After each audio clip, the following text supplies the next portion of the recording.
예수 믿는 사람은, 그리스도인은 다른 길 가야 돼요. 세상과 똑같은 길이 아닌 세상과 다른 길이 있습니다. 그 길을 가기로 결심하고 다짐하는 시간이 됐으면 좋겠습니다. 자, 아브라함을 하나님이 부르셨어요. 부르셨을 때가 12장 4절에 나오는 대로 75세였습니다. 하나님이 부르시자 말씀을 따라갔습니다. 그리고 롯도 같지만 결국 롯은 헤어지게 되고, 아브라함에게는 끊임없이 하나님이 중요한 약속을 해 주십니다. 그 약속이 모든 민족의 조상이 될 것을 말씀하고 계시는 거예요. 큰 민족을 이룰 것이다.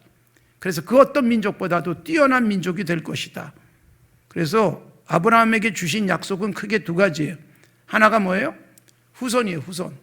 후손이 어떻게 되느냐? 하늘의 별처럼, 그리고 바닷가의 모래처럼 많아질 것이다. 그리고 또 하나 주신 게 땅이에요. 땅. 마음껏 온 세상에 넓은 땅에서 살게 될 것이다라는 말씀을 약속으로 주셨습니다. 그런데 여러분, 기다리다 못한 아브라함과 사라가 10년 만에 주저앉습니다. 하나님의 약속은 약속이지만 안 되나 봐 라는 생각을 해가지고 결국 인간의 방법으로 아이를 낳습니다. 하나님의 길이 있는데 세상의 길을 따른 거예요. 여종을 통해서 자식을 낳는 것은 당시 중근동 지역의 일반적인 문화였습니다. 우리나라에도 그런 경우가 있지 않습니까? 기다리다 10년 만에 지쳤습니다. 그리고 인간의 방법, 그것으로 아이를 낳지만 그것은 큰 고통이 되어집니다. 여러분, 신앙인들에게 가장 중요한 게 뭐냐면 기다림이에요. 하나님의 뜻이 이루어지기를 기다리는 것. 그러니까 기도가 뭘까요? 기도하고 기대하면서 기다리는 것입니다. 근데 기도는 했는데 기다리지는 못해요. 기도하고 하나님이 안 해주시는구나. 그래서 다른 방법을 선택하다가 실패하는 경우가 있습니다. 아브라함도 사라도 기다리지 못했습니다. 현대인들에게 기다림은 굉장히 어려운 문제일지도 몰라요. 여러분 보십시오. 텔레비전 드라마가 양상이 많이 달라지죠?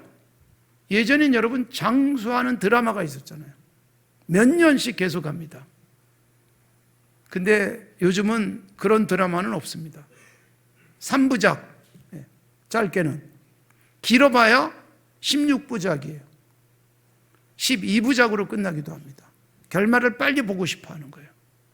그리고 사람들을 텔레비전 앞에 앉혀놓기가 쉽지 않기 때문에 기다리기를 못하는 사람들에게 그렇게 짤막한 것들을 계속 공급을 해줍니다. 요새 젊은이들은 쇼폼이라고 해가지고 긴 영상은 보지도 못합니다. 기다려야 복을 받습니다. 기다리지 못하고 섣불리 다른 방법을 쓰면 성공을 해도 부작용이 옵니다. 성공을 해도 후유증이 뒤따릅니다. 후유증도 없고 부작용도 없고 가장 안전하고 완전한 하나님의 은혜는 기다림 속에 주어지는 거예요. 아브라함을 하나님이 부르실 때가 75세였습니다. 12장에 그렇게 나오죠. 그리고 아브라함이 이렇게 하갈을 통해서 아들을 낳은 때가 오늘 16장 끝에 보면 86세였다. 그러니까 아이를 낳자 결심한 것은 10년 만이에요. 딱 10년 기다리고 더 이상 못 기다려서 인간의 방법을 쓰는데 사라가 제안을 합니다. 사라의 속에서 사탄이 아마 속삭였을지도 몰라요. 언제까지 기다릴래? 이러다가 아이도 못 낳고 죽는 거 아니야? 그럴 만한 충분한 이유가 있잖아요. 왜냐하면 아브라함이 75세, 사라가 65세. 그러니까 점점 불안해지는 거예요. 근데 사실 여러분, 우리가 하나님을 바라보고 믿는다는 것은 뭐냐 하면 인간적으로는 불안하고 안 될 것 같은데도 말씀에 대한 믿음이 확실할 때 견뎌낼 수 있어요. 근데 이걸 못 기다리는 거예요. 기도를 해도 10년 동안 기도하게 하면 대부분 다 지쳐버려요. 빨리 뭔가 결정이 되기를 원하는 거예요. 죽든지 살든지 빨리 해주세요. 그럴 때가 얼마나 많아요. 예? 음식 시켜놓고 너무 보채는 경우들도 있습니다. 빨리 가져오라고. 예. 그러면 정말 서비스도 안 좋아집니다. 그러니까 우리가 하나님 앞에서 기다려야 될 부분을 기다려야 되는데 못 기다리는 거예요. 조급함에 빠지게 만드는 거예요. 조급증이 가져오는 결과들은 매우 위험합니다. 그래서 우리들이 먹어도 삶을 살면서도 일의 결과도 너무 조급하지 않도록 조심하십시오. 그리스도인들에게 주신 게 뭐냐 하면 우리는 일하는 거예요. 그리고 우리는 기다리는 거예요. 뭔가 하는 거예요. 그러나 맡기는 거예요. 결과를. 그러니까 얼마나 최선을 다하는가, 얼마나 정성껏 일하는가가 중요하죠. 그 다음에 결과가 빨리 안 나온다고 자꾸 뒤집어 버리고 다시 망했다고 생각하는 것처럼 위험한 일은 없습니다. 하나님께서 분명히 약속하셨으니까. 사실 성경이 뭐예요? 이게 약속이에요. 구약, 신약이라고 하잖아요.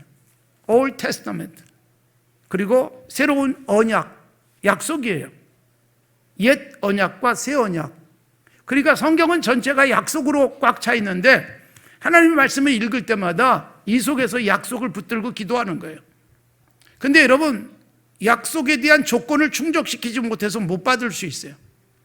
그래서 약속을 붙들고 이 약속대로 이루어지도록 말씀에 충실하게 살아가면서 하나님의 뜻에 잘 맞추면 반드시 오래 걸려도 놀라운 역사가 나타날 줄로 믿습니다. 자, 사라가 한 말을 좀 보실래요? 2절에 보면 그렇게 되어 있어요. 사라가 아브라함에게 말하기를 여호와께서 내 출산을 허락하지 않았다. 여러분, 하나님이 몇 차례에 걸쳐서 허락해 주셨어요. 하나님이 확실하게 보여주셨어요. 시각적인 깨우침도 주시잖아요. 하늘도 보게 하시고 그리고 땅에 모래도 보게 하시고, 그러니까 여러 가지를 보여주면서까지 약속을 했는데도 사라는 이미 하나님의 말씀에 대해서 부정적인 결론을 내린 거예요. 허락하지 않았다. 하나님이 허락한 게 얼마나 많은데요. 예? 티끌처럼 별처럼 많아질 것이다. 그렇게 약속을 해 주셨음에도 불구하고 도무지 기다리질 못하는 거예요. 하나님이 후손이 꽉 찰 것을 약속해 주셨을 뿐만 아니라 그들이 살아갈 땅까지 약속해 주셨어요. 15장에 보면 애굽 강가에서 유브라데 강까지 아브라함의 후손들이 쫙 퍼져서 살 것이고 그 차지하게 될 땅의 족속들이 나와요. 그래서 겐 족속, 그니스 족속, 간몬 족속, 헷 족속, 브리스 족속 등등 하나님이 일일이 언급을 해주는 것은 뭐예요? 굉장히 약속이 구체적이잖아요. 약속이 모호하지 않습니다. 명료하고 선명합니다. 그럼에도 불구하고 사라는 하나님이 허락하지 않았다. 그렇게 말합니다. 또 하나가 뭐예요? 2절에 이렇게 되어 있어요. 하나님이 허락하지 않았으니 내 여종에게 들어가라. 그로 말미암아 자녀를 얻을까 하노라. 하나님으로 말미암아 얻어야 될 것을 세상의 방법으로 얻고 싶은 거예요. 사람을 통해서 얻고 싶은 거예요. 여러분, 우리들이 믿음으로 산다고 하면서도 기도 열심히 하는데 딴 생각해요. 저 사람한테 부탁해 볼까? 이 사람에게 부탁해 볼까? 저기서 방법을 찾을까? 돈으로 해볼까? 뭐 온갖 다른 것들을 붙잡는 거예요. 하나님이 허락하셨다면 기다려야 되는데 하갈로 말미암아 이것처럼 위험한 게 없습니다. 그러니까 하갈은 단순하게 이집트의 종 하갈이 아니에요. 하갈이라는 방법, 하갈이라는 하나님이 원하지 않는 방법, 예수 믿으면서 성경적 방법을 가지고 살아야 되는데 세상 사람들은 어떻게 성공했나? 세상 사람들은 어떻게 돈을 벌었나? 세상 사람들은 어떻게 자신의 인생을 더 즐겁게 가꾸는가? 이거 너무 많이 보는 거예요. 여러분, 아브라함이 살던 시대에도 그랬다 치면 오늘날은 얼마나 많은 정보 교환, 온 세계가 하나로 연결되어 있잖아요. 글로벌 시대에 여기저기 모든 것을 다 알아볼 수 있는 세상을 살다 보니까 훨씬 더 우리는 세상의 방법을 잘 찾아낼 수 있습니다. 이제는 그냥 손에 들고 다니는 휴대전화 하나 가지고 방법을 찾아내기도 해요. 온갖 것들을 검색하며 사례들을 만들고 어떻게 하면 잘 된다, 이런 것들을 찾아내는 거예요. 그래서 그로 말미암아, 하갈로 말미암아 얼마나 위험한 줄 아세요? 우리가 인생은 하나님으로 말미암아 성공하고 여호와 하나님으로 말미암아 기쁨을 얻고 예수 그리스도로 말미암아 즐거움을 얻을 수 있어야 되는데, 하나님을 제쳐놓고 하갈이라는 방법, 세상의 방법으로 가면 부작용이 나올 수밖에 없습니다. 자, 그 부작용에 아주 중요한 첫 번째 부작용이 4절이에요. 아브라함이 하갈과 동침하였더니 하갈이 임신하며. 이상합니다.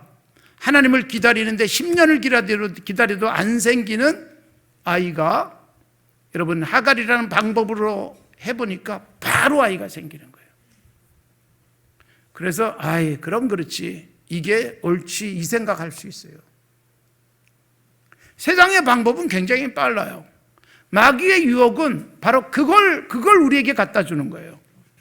자, 봐라, 저 사람 잘 되지 않냐. 그래서 정말 해봤더니 괜찮아요. 정말 해봤더니 더 맛있어요. 정말로 해봤더니 더 즐거워요. 이게 결국 뭘로 쌓여요? 확신으로 쌓여요. 그래서 예수 믿는 사람끼리도 권해요. 아이고, 그래가지고 되겠어? 내가 이렇게 해봤는데 이렇게 하니까 되더라. 여러분, 따라할 필요가 없습니다. 여러분, 방송에도 어떻게 해서 건강해졌다, 암이 사라졌다 그렇게 말하는데 반드시 자막이 나오죠. 뭐라고 자막이 나와요? 개인의 특수성에 따라서 다를 수 있다. 책임 안 지려는 방송국의 태도입니다. 말을 하지 말든지, 사례를 보여주지 말든지, 이미 다 유혹해놓고 책임지지 않으려면 개인적 형편과 사정에 따라 다를 수 있습니다. 그러니까 여러분, 우리들이 조심해야 됩니다. 우리는 여러분, 저 사람이 성공했다고 나도 그렇게 해서 성공하지 않습니다. 또 그 사람이 그 일을 이뤄냈다고 해서 나도 그 사람과 똑같이 해서 되지 않습니다. 똑같지 않습니다. 공부 방법도 다른데요. 일하는 방법도 다른데요. 살아가는 방식이 다를 수밖에 없는데, 중요한 건 다 다르지만 하나님께서 원하시는 그 원칙만큼은 흐트러지지 않고 살아가면 부작용 없는 성공, 후유증이 없는 성공이 가능한 거예요. 결국 여러분, 우리는 후유증을 알면서도 해요. 물론 여러분, 약을 먹을 때 완전하게 완벽한 약이 없잖아요. 항상 부작용이 있어요. 이때 부자는 안희 부자가 아닙니다. 안일 부자가 아니라 부회장, 부반장 할 때 부자예요. 원래의 기능에 또 다른 기능이 나오는데 다른 약효는 오히려 손해가 되기도 한다라는 것입니다. 그런데 그 부작용을 감수하면서라도 정말 중요한 문제를 해결하기 위해서 약을 쓰는 거죠. 그런데 하나님의 방법으로 가면 부작용이 생기지 않습니다. 후유증이 생기지 않습니다. 하나님이 책임져 주십니다. 하나님이 약속하셨고 기다려라 그러는데, 기다리라는 사인 앞에서 못 기다리는 거예요. 기다리지 않아서 아웃되는 선수들이 있잖아요. 감독의 스틸 사인이 나오지 않았는데 뛰어가서 아웃되는 선수들도 있습니다. 그 아웃에 대한 책임은 선수가 지는 거예요. 감독이 뛰어라라는 사인을 했을 때, 스틸 사인을 했을 때 그때 뛰어서 잘못되면 감독 책임이잖아요. 그러니까 우리가 여러분, 인생의 감독 되시는 하나님의 사인을 잘 볼 수 있어야 돼요. 그래서 사인을 잘 보는 건 우리가 살고 있는 세상에서 너무 중요하잖아요. 곳곳에 사인들이 있으니까 들어가면 되는지 안 되는지, 건너가도 되는지 안 되는지, 유턴이 되는지 안 되는지, 좌회전이 되는지 안 되는지 온갖 사인을 보면서 살아가고 있는데, 무엇보다도 여러분, 그런 사인은 잘 보지요. 그런데 그런 사인도 보면서 적정하게 사인을 무시하고 내 방식으로 가기도 해요. 하나님께서 우리에게 주시는 사인들이 성경에 얼마나 많이 나오는데 우리는 내 사인을 더 좋게 여깁니다. 그것 말고 이런 것 저런 것 세상에서 너무나 많이 배웠기 때문입니다. 자, 그래서 하갈이 임신하자마자 문제가 생겼어요. 여주인을 멸시하더라. 여주인을 멸시하더라. 여러분, 여종이 주인의 아이를 임신하더니 주인이 된 것처럼 착각하는 거예요. 이것도 굉장히 위험한 태도예요. 우리가 여러분, 주인이 아닌데 주인 행세할 수 있어요. 뭐 조금만 좀 더 나으면, 조금만 뭔가 뛰어나면 내가 앞서가 버리는 경우가 있어요. 하갈은 결국 이래서 정말 아브라함과 같이 살지도 못하고 나중에 하갈도 쫓겨나가고 이스마엘도 쫓겨나요. 그러니까 우리가 조심해야 돼요. 겸손해야 돼요. 사실은 뭐 아이를 낳기 위한 수단이었고 방법이었는데 자기가 임신했다고 임신 못하는 여주인을 멸시했다 그랬어요. 어떻게 멸시했는지는 잘 알 수 없지만, 자 보세요. 사라가 먼저 이 방법을 제시했기 때문에 사라가 멸시받는 게 당연합니다. 네, 여러분, 혼자 죽지 않습니다. 네, 내가 멸시를 당하다니, 이 멸시는 당신이 받아야 돼. 이 사라의 아브라함에 대한 태도, 아브라함이 근데 꽤 좀 그래도 착해요. 네, 그래 당신이 알아서 해, 이렇게 허락을 하고, 그래서 하갈이 바로 이 여주인 사레에게 학대를 당하고 집을 나가게 되는 분을상사가 일어나게 됩니다. 그러니까 여러분, 우리가 조심해야 돼요. 이걸로 끝나지 않잖아요. 나중에 이삭이 태어나잖아요, 100세에. 그런데 이 86세에 태어난 이스마엘이 100세에 아이가 태어나니까 이제 청소년이 된 거예요. 15살, 16살이 됐을 때 이삭을 희롱하는 모습이 뒤에 가면 나옵니다. 그래가지고 하갈도 이스마엘도 쫓겨나요. 물론 하나님께서 그들을 긍휼히 여기셔서 이스라엘보다 훨씬 먼저 12부족을 형성하게 만들어요. 그리고 막강한 힘을 갖게 만듭니다. 그러나 여러분, 이건 아브라함과 아브라함의 후손들에게 큰 부담이 되잖아요. 지금까지 부담이 되는 거예요.